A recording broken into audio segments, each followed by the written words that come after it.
وآلہ صلوا علیہ وآلہ۔ صحیح بخاری حدیث نمبر 36۔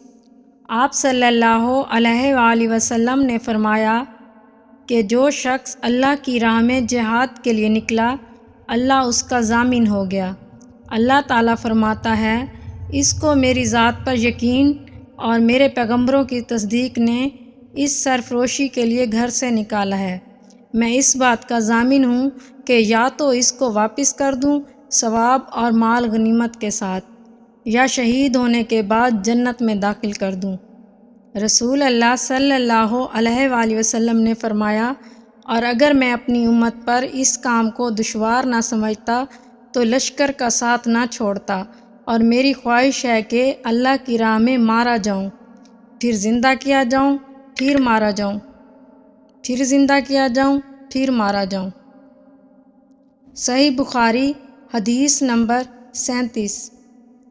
حضرت صلی اللہ علیہ وآلہ وسلم نے فرمایا، جو کوئی رمضان میں راتوں کو ایمان رکھ کر اور ثواب کے لیے عبادت کرے، اس کے اگلے گناہ بخش دیے جاتے ہیں۔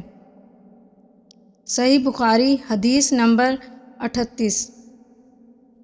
حضرت صلی اللہ علیہ وآلہ وسلم نے فرمایا، جس نے رمضان کے روزے ایمان اور خالص نیت کے ساتھ رکھے، اس کے پچھلے گناہ بخش دیے گئے۔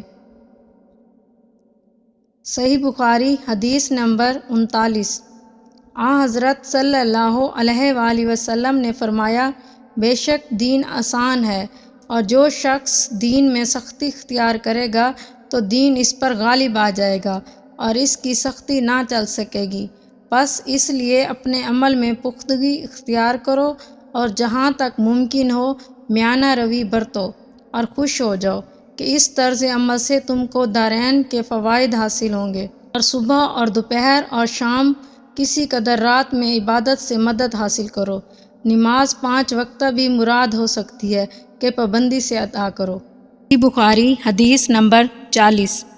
رسول اللہ صلی اللہ علیہ وآلہ وسلم جب مدینہ تشریف لائے تو پہلے اپنے ننیال میں اترے جو انصار تھے، اور وہاں آپ نے 16 یا 17 ماہ بیت المقدس کی طرف منہ کر کے نماز پڑھی، اور آپ کی خواہش تھی کہ آپ کا قبلہ بیت اللہ کی طرف ہو۔ جب بیت اللہ کی طرف نماز پڑھنے کا حکم ہو گیا تو سب سے پہلی نماز جو آپ نے بیت اللہ کی طرف پڑھی عصر کی نماز تھی۔ وہاں آپ صلی اللہ علیہ وآلہ وسلم کے ساتھ لوگوں نے بھی نماز پڑھی۔ پھر آپ کے ساتھ نماز پڑھنے والوں میں سے ایک آدمی نکلا اور اس کا مسجد بنی حارثہ کی طرف گزر ہوا تو وہ لوگ رکوع میں تھے۔ وہ بولا کہ میں اللہ کی گواہی دیتا ہوں کہ میں نے رسول اللہ صلی اللہ علیہ وآلہ وسلم کے ساتھ مکہ کی طرف منہ کر کے نماز پڑھی ہے۔ یہ سن کر وہ لوگ اسی حالت میں بیت اللہ کی طرف گھوم گئے، اور جب رسول اللہ صلی اللہ علیہ وآلہ وسلم بیت المقدس کی طرف منہ کر کے نماز پڑھا کرتے تھے، یہود اور عیسائی خوش ہوتے تھے، مگر جب آپ صلی اللہ علیہ وآلہ وسلم نے بیت اللہ کی طرف منہ پھیر لیا تو انہیں یہ امر ناگوار گزرا۔ ظہیر ایک راوی کہتے ہیں کہ ہم سے ابو اسحاق نے برائے سے یہ حدیث بھی نقل کی ہے کہ قبلہ کی تبدیلی سے پہلے کچھ مسلمان انتقال کر چکے تھے، تو ہمیں یہ معلوم نہ ہو سکا کہ ان کی نمازوں کے بارے میں کیا کہیں۔ تب اللہ نے یہ آیت نازل کی، وَمَا كَانَ اللَّهُ لِيُضِيعَ إِيمَانَكُمْ۔ سورۃ بقرہ آیت نمبر 143۔